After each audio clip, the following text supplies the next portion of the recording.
This is a Ferrari F430 challenge car. It's a race car to be driven in races next to other race cars.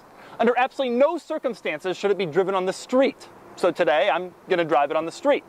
Now if you want to read more about that, click the link below to check out my column on autotrader.com/oversteer. This came about from my friends here at Philadelphia's LBI Limited, one of the coolest special interest car purveyors I've ever encountered, and you should follow them on their equally cool Instagram and Facebook pages. After all, they were nice enough to let me drive around in this F430 challenge car to see what it's like on the road. But first, I'm going to show you some of the quirks that separate this F430 challenge car from a traditional F430. There are a lot of them. We'll start with the windows. For weight savings and safety reasons, they're made of fixed plexiglass, so it doesn't open like a normal window. Instead, it slides open and close. Except only a very small area slides open, small enough so that it's hard to even get your head through. Here's something I bet your car doesn't have: a giant air jacking system. Basically, you pull into pit lane and then the pit crew sticks a giant air hose in the back that activates this huge jack mounted in the center of the car that then lifts it off the ground for easier access to the tires and wheels. The car also has the same system in front.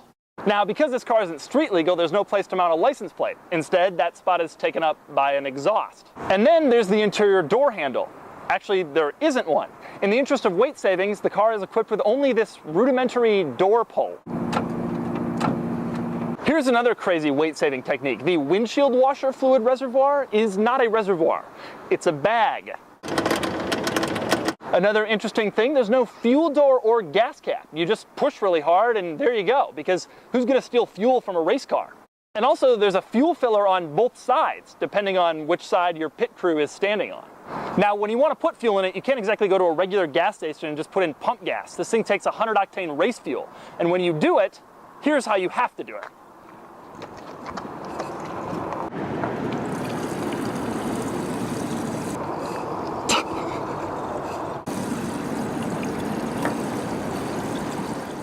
This car is also equipped with two other exterior items that your vehicle probably doesn't have. This thing kills the engine in case you crash and can't turn it off. And this button launches a fire suppression system. And then there are all the quirks inside the car, assuming, of course, that you can get in.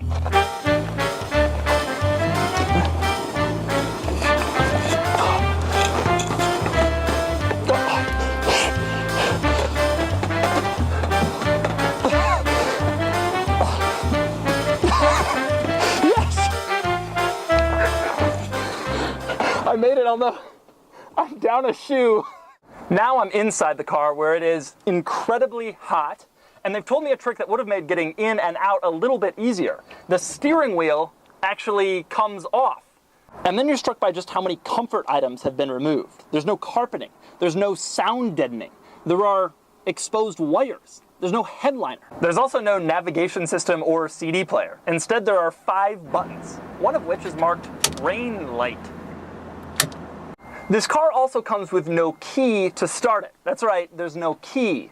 Not that you'd be able to figure out how to turn it on anyway, because it's kind of a complicated process. First, you turn the kill switch. That's right, there's a kill switch. Then you toggle the ignition switch up. Then you have to make sure that the car is in neutral, because it won't start in a gear other than neutral. And then you press the giant red start button. And then it was time to nervously take the $165,000 F430 Challenge race car out on the road. I was nervous. I also knew the car would be bumpy, hot, and loud. We'll take each one individually. First off, it is so hot in here, I can't even describe it. Oh my God, why is it so hot? Air conditioning would change my life right now. Oh my God. Nothing in life has ever been this hot. I got sweat coming into my eyes. If you live in Phoenix and your air conditioning broke yesterday, I envy you. Oh my God, why? Whoa, there's a bump. Oh, there's a bump. Oh my God, my butt. It bumps around so much, I feel like I'm riding in the back of a UPS truck. Oh God, a bump. No, I'm not even thinking about that. I'm not even thinking about overturning. I miss driving a car that has suspension. Bump. I don't even know how to go over all this. Bump. Oh. We're behind a Ford Transit. I'm I'm down to third. I'm going for the overtake. Oh God, no, the road is bad. I'm slowing down. The noise is unbearable. They haven't bothered trying to put in sound deadening and foam to make sure parts don't rub against each other. And the result is parts are always rubbing against each other. I'm not sure if you can hear, but it is so loud, and we're at about 2,000 RPM. It's so loud and so bumpy and so hot. My own Ferrari felt like driving a Lexus ES350 hybrid compared to this thing. I'm serious.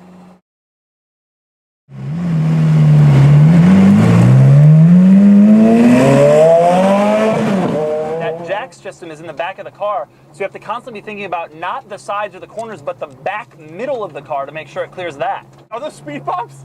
We gotta turn around. They can contain this car by just putting speed bumps on the ground. I have no idea how fast I'm going. There's no speedometer, is there? No, there's not.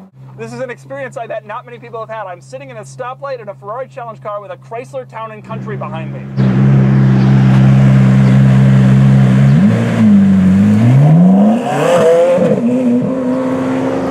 This is the most thrilling thing I've ever done.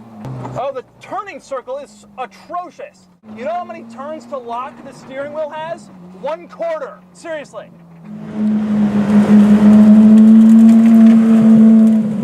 I wish I could do a better job of explaining the acceleration and stuff, but it's hard to find anywhere to let this loose.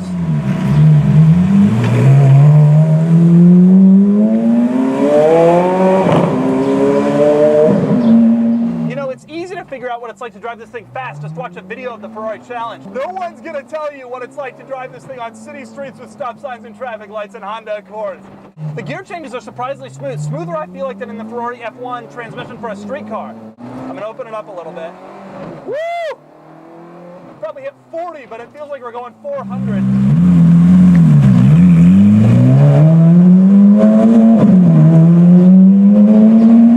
The seat, at least, is pretty comfortable. You can't be a big person sitting in this seat. We're going by a Kia distribution center.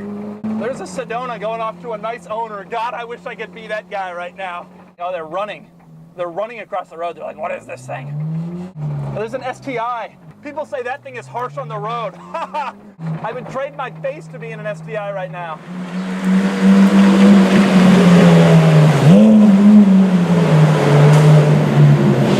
I'm gonna give it one touch of the gas to see what happens. My God! Wow, God, it is brutal when you floor it. It is absolutely brutal. And it was brutal when you didn't floor it. It is hot. My butt hurts. Get me out of this thing. The only thing that's keeping me in is knowing how long it's going to take me to climb out.